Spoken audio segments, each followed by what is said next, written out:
The story of Lakshmi begins with Indra, king of gods. He is riding his celestial elephant through the glorious kingdom of the gods. Indra has the natural arrogance of an absolute ruler. He's proud of his royal status, proud of his warrior prowess, proud of the rich offerings in the sacrifices he receives from sages. He's having a good day.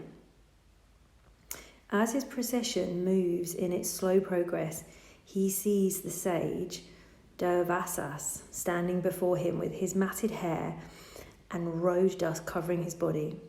He holds a dusty garland.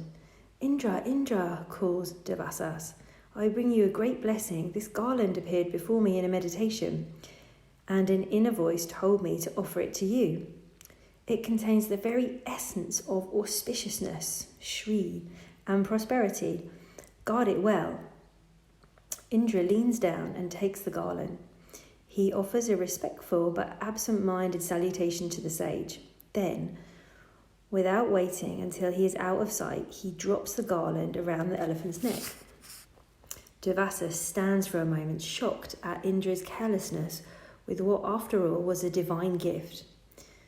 Then he utters a curse. "Just as you dishonoured auspiciousness will abandon you," he says. The moment Durvasa speaks, every flower in Indra's kingdom wilts. Every tree droops. The garland you see was the form of Lakshmi herself, the goddess of abundance, auspiciousness, and all-round goodness. Her flowering form represented the flowering of the natural world, and the sage had offered it freely to Indra.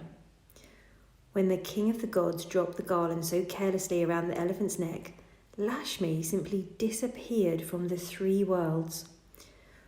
With her went beauty, fertility, and the lustre of every realm of every being.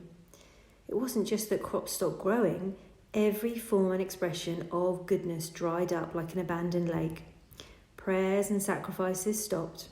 The sages no longer had the will to perform them. People stopped giving gifts, or offering food in charity, or helping their neighbours. No one cleaned the roads. Parents became indifferent to their children, and couples quarrelled bitterly with each other. Rulers forgot to consider their people and raised taxes mercilessly. But because no crops grew, the taxes went unpaid. Even the sun and moon dimmed, and a dull cloud lay over the earth. That's how it goes when the power of auspiciousness leaves the land. In desperation, the gods approach Lord Vishnu, who is the ruler of the worlds. Vishnu's cosmic task is to maintain the material balance in the universe. He does this from his abode, Vaikuntha, where he maintains heavenly court. But it is Lakshmi who gives him the power to do this, and when she disappears from the worlds, even Vishnu cannot keep things going. He looks deeply into his vast awareness to discover the explanation, and he finds the moment when Indra, in his pride, insulted the goddess. Knowing Lakshmi, he realises what happened. Lakshmi is not a goddess to roar or to complain or to draw a sword, but she does not stay where is pride or harshness. When she is displeased, she simply leaves, and with her goes everything that makes life sweet. Vishnu, who has presided over many truths in the cosmic wheel, recognises the symptoms of Lakshmi's departure, even though it had been several eons since such a thing had happened on so large a scale. Vishnu is the most resourceful of deities and is sitting in meditation. He understands what must be done. Lakshmi had enfolded herself into the sea of consciousness, dissolving into the particles of the Milky Ocean, the cosmic sea of love and intelligence that stretches beyond space and time. In Indian myth, the Milky Ocean represents the creative chaos of Shakti, the nourishing fluid out of which life is born. It is natural state. The ocean is simply endless, transcendent, timeless. In order to create life, it must be churned with will and intention, just as milk needs to be agitated in order to produce butter. Vishnu himself, between cycles of time, spends eons floating on the ocean of consciousness. He understands that to bring Lakshmi back, the elemental deities need to make an extraordinary effort. He assembles the gods on one side of the ocean and the demons, the dark forces, on the other. Don't ask me how they managed to find the shores of the boundless ocean. This is a myth, after all, and in myth, anything is possible. Vishnu then calls forth out of his being two of his cosmic forms. Taking the body of a great serpent, Vasuki, he comes to the rope and pulls the vast churning stick. Pouring another part of his being into the form of Kurma, the cosmic tortoise, Vishnu drives to the bottom of the sea and supports the churning stick from underneath. Then, undiminished in his transcendent perfection, he takes his place with the gods. Together with prayers and supplications, the gods and demons begin to churn the ocean.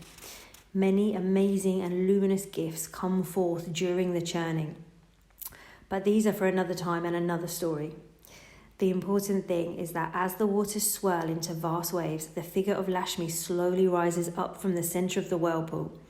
She stands gracefully on a lotus, her glorious golden skin gleaming, her lustrous hair flowing to the waist, her huge almond-shaped eyes, honey lips are features so refined and beautiful that gods and demons gasp. She is soft, ivory gold, the colour of a lotus, and her breasts, according to the verse that describes her form, are round, high and close set. She wears a white garland and rosy silk, and her hair is dark and curly over her half moon-shaped face.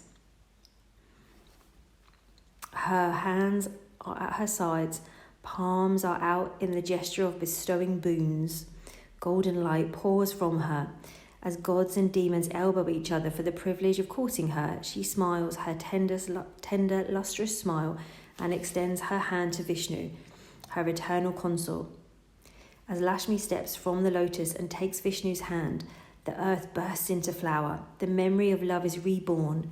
The sages rekindle their sacred fires. The sun regains its fiery splendour, and the moon gleams in the nighttime sky. Kings call their prime ministers to remind them of the law of generosity, and rich people invite the beggars at their gates to come inside and feast.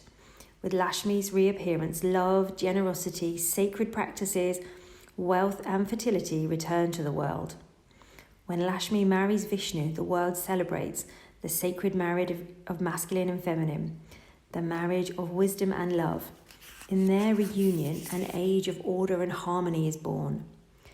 Dharma itself, the principle of righteous action, is Lakshmi's gift. More than that, she awakens love in Vishnu's heart. When Vishnu is out of touch with Lakshmi, he's rather stern, a stickler for the forms of righteous behaviour. But when he gets together with Lakshmi, he softens into the masculine deity of nourishing affection. And that is our little brief story of Lakshmi and what she can offer this wonderful earth.